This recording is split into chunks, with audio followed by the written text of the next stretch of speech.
Before I get to that, I want to just tell our viewers that we have a new deal to announce, and that is a deal to purchase 300 Boeing aircraft, that being announced through Chinese state media. And that there is also a deal now, apparently, to build the 737 in China.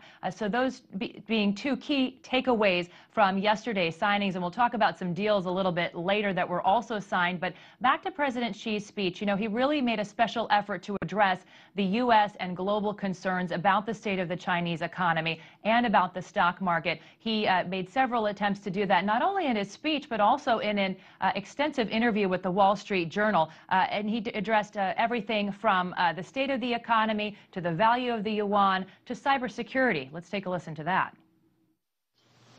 China is a staunch defender of cybersecurity.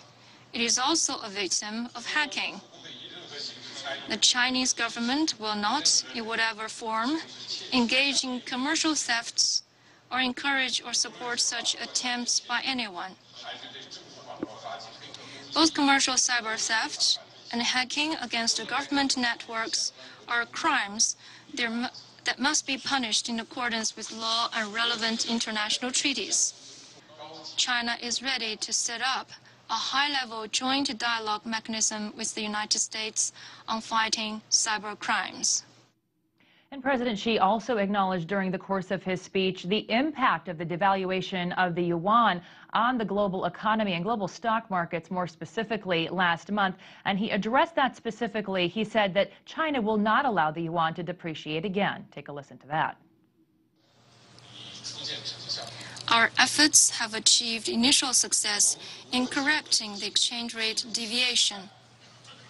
Given the economic and financial situation at home and abroad, there is no basis for continuous depreciation of the RMB. We will stick to the purpose of our reform to have the exchange rate decided by market supply and demand and allow the RMB to float both ways. We are against competitive depreciation or currency war. We will not lower the RMB exchange rate to boost export. Jessica, there's also some research and business deals signed as well. I know you're following that.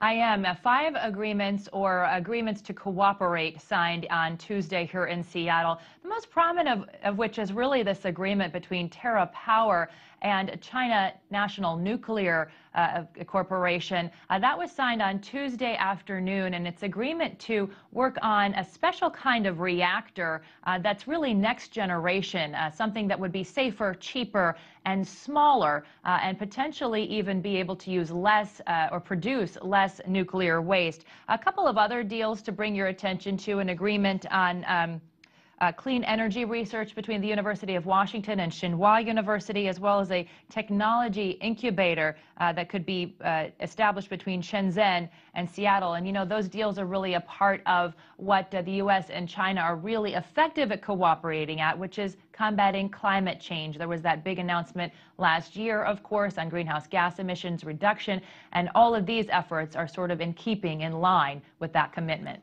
Yeah, and I understand you have a very busy day ahead over the next 12 to 24 hours. President Xi will be there on the ground. What's the schedule look like? Well, he's going to be meeting with a group of CEOs from both the U.S. and China in a roundtable setting in the morning, and then he's going to be going to Boeing to tour the factory, where he'll get a chance to kick the tires on those planes that China has just ordered. And that'll be followed by a Microsoft U.S.-China Tech Summit, something that, of course, goes on back and forth between the two countries annually. And we understand that the CEOs of Baidu, Amazon, Alibaba, Microsoft will all be in attendance there. And he's going to wrap up the day on a more personal note to Tacoma, to a high school there, which has an exchange program with the high school in Fuzhou. And, of course, you'll remember that President Xi was a party official in Fuzhou in the 1990s. He actually signed the sister city agreement between the city of Tacoma and Fuzhou back in 1994. Phil? Yeah, it's quite the interesting relationship there. By the way, I've been to that Boeing factory. It's a very, very big place. Jessica, it's good to see you. A little jealous. Good morning. Both of you. Good morning to you. Thank you.